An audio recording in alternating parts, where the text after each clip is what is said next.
Tusikubali viashiria vya aina yoyote vinavyoweza kuletwa na mtu wa aina yoyote ile, viashiria ambavyo vinaweza vikavunja amani katika nchi, kwa sababu nchi si ya watu wengine, nchi yetu sisi. Nchi sio ya serikali, nchi ni yetu sisi, serikali ni yetu sisi. Na ndio maana hivi karibuni tarehe 29 tutafanya uchaguzi. Sasa kwa nini tuiharibu nchi kwa kuvunja amani wakati nchi ni ya kwetu sisi? Dhima iko juu ya nani kama tukifanya hivi? Tutamwambia nini Mwenyezi Mungu Subhanahu wa Ta'ala kwamba tumekuharibia nchi yako? Uharibifu katika nchi baada ya kuitengeneza, maana yake ya jumla, itengenezeni nchi basi.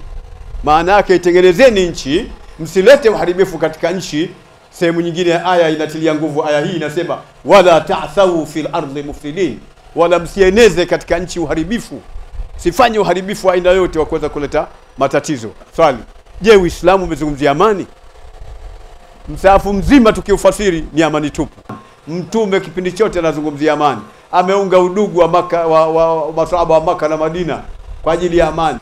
Kipindi tulichokuwa nacho tuwafundishe na tutangaze, na mashekhe wafanya kazi na wenye kuhutubia makhutaba, yani makhatibu katika misikiti ya Ijumaa na hafalati au hadhara mbalimbali, mashekhe mfanye kazi ya kuwafundisha watu juu ya swala la mmomonyoko wa maadili. Mmomonyoko wa maadili ni mkubwa sana katika nchi yetu kiasi cha kutisha.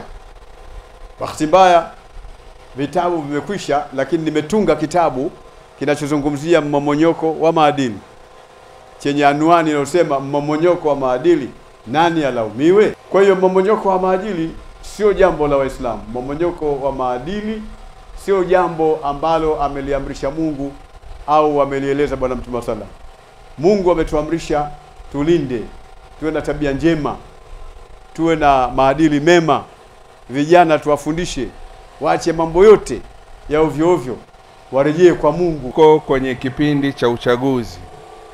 Huu ni mwaka wa uchaguzi, na sasa hivi vyama vinaendelea na kampeni kwa ajili ya uchaguzi mkuu ambao utafanyika tarehe 29 mwezi huu wa 10 mwaka 2025. Ninawaomba siku ya uchaguzi tujitokeze kwa wingi sana kwenda kuwachagua viongozi tunao wataka.